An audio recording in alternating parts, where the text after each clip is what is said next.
morning, everyone. Welcome to another exciting video of Client Communication course. Project आपको agreement sign करना आ गया, agreement हमने sign कर लिया, बस अब थोड़ा सा रह गया कि प्रोजेक्ट मैनेज कैसे करना है, प्रोजेक्ट मैनेजमेंट कैसे की जाती है और सक्सेसफुल कैसे की जाती है, इसके बारे में हम आज की इस वीडियो में डिस्कस करेंगे। इससे पहले कि हम आगे चले, वीडियो को लाइक करें, शेयर करें, सब्सक्राइब करें हमारे चैनल को। अच्छा जी, tips for successful project management. सबसे पहली चीज जो मोस्ट इंपॉर्टेंट टिप है वो आपके लिए ये है, know the project inside out. आपको प्रोजेक्ट का ईची बीची पता होना चाहिए। जो हमने रिक्वायरमेंट गैदरिंग की, स्कोप ऑफ वर्क बिल्ड किया, ये सब हमने किया ही इसीलिए है कि हमें अपने प्रोजेक्ट का हर चीज पता हो, उसका एम क्या है, उसका ऑब्जेक्टिव क्या है, उसमें क्या चीजें मेरे एंड की हैं, क्या चीजें क्लाइंट के एंड की हैं। आइडेंटिफाई द प्रोजेक्ट रिक्वायरमेंट्स जैसे कि हमने ऊपर डिस्कस किया था रिक्वायरमेंट गैदरिंग वाले सेक्शन में। क्वेश्चनियर आपने दिया, क्वेश्चनियर के बाद आपके पास रिक्वायरमेंट्स आई, फिर आपने स्कोप ऑफ वर्क में वो रिक्वायरमेंट्स डाली। फिर नेक्स्ट है आपके पास get a qualified project manager. So qualified project manager कौन है?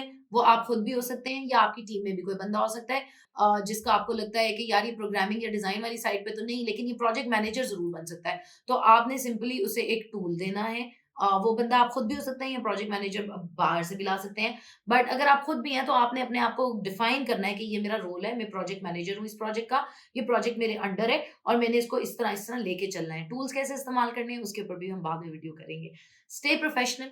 बार बार ये बात की है आपसे पूरे कोर्स के अंदर, रैपिड के कोर्स के अंदर, नेगोशिएशन स्किल्स के अंदर, हर जगह पे कि आपने प्रोफेशनल रहना है। चाहे आप प्रोजेक्ट मैनेजर हो, आप प्रोजेक्ट के जिम्मेदार हो, प्रोजेक्ट में कोई भी दरपेश मसला आता है तो आप उसके जिम्मेदार हो, लेकिन स्टिल आपने कहीं भी क्लाइंट के साथ personal, offensive, defensive, aggressive, passive नहीं होना। आपने प्रोफेशनल रहना है। Next thing is understand client psychology. I don't think इस बात को मुझे बहुत एक्सप्लेन करने की जरूरत है, इसके लिए मैंने पूरा पूरा मॉड्यूल आपको बना के दिया है रैपर्ट का, क्लाइंट कम्युनिकेशन साइकोलॉजी का। तो आप जो भी चीजें हमने सेकंड मॉड्यूल में सीखी हैं वो आप यहाँ अप्लाई कर सकते हैं। अगर अभी तक आपने सेकंड मॉड्यूल नहीं देखा तो वापस जाके देखें उसको।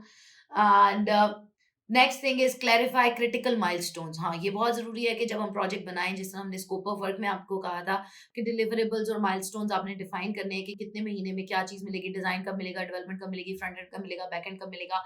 इसी तरह आपने माइलस्टोन्स क्लियरली लिख देने हैं प्रोजेक्ट के पहले 10 दिन मेरे पास डिजाइन के, अच्छा जी 14 फेब को मैंने डिजाइन डिलीवर करना है, फिर मैंने 28 फेब को बैक एंड डिलीवर करना है। तो आपके प्रोजेक्ट मैनेजमेंट जो भी आप टूल इस्तेमाल करेंगे उसके अंदर सामने आपकी डेडलाइन और टाइमलाइंस आ रही होंगी ताकि आप उनके अकॉर्डिंग मैनेज कर सकते हो। Communicate effectively with client. पूरा कोर्स ही इसलिए बनाया है कि आपकी कम्युनिकेशन बेहतर हो सके।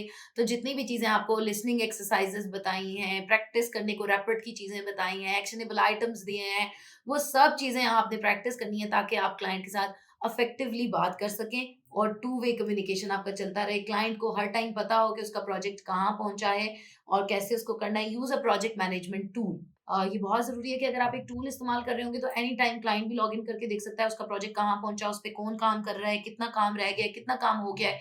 वो अपनी तरफ से नोट्स भी उसमें ऐड कर सकता है, कमेंट्स भी दे सकता है, मीटिंग्स भी उसको स्केड्यूल की जाती हैं। डिफरेंट रिसोर्सेज को भी, कि डिजाइनर को भी उसमें आप नोटिफिकेशन भेज सकते हैं कि भाई ये तुम्हारा काम है, अलर्ट्स भेज सकते हैं, रिमाइंडर्स भेज सकते हैं। ठीक है, सो एक टूल इस्तेमाल करें, जिरा, असाना, किस फ्लो, इस तरह का कोई भी अच्छा सा टूल इस्तेमाल कर लें। आपको उसके ऊपर भी एक पूरी वीडियो बना के दूंगी कि टूल इस्तेमाल कैसे करना है। और क्या चाहोगे आप मुझसे? अच्छा, पोटेंशियल रिस्क मैनेज करना प्रोजेक्ट मैनेजमेंट का एक बहुत इंपॉर्टेंट बात है कि अगर इसमें कोई रिस्क, कोई लिमिटेशन, कोई प्रॉब्लम आता है क्लाइंट के एंड से, डेवलपर के एंड से, डिजाइनर के एंड से, किसी भी एंड से, तो हमने उसको कैसे मैनेज करना है।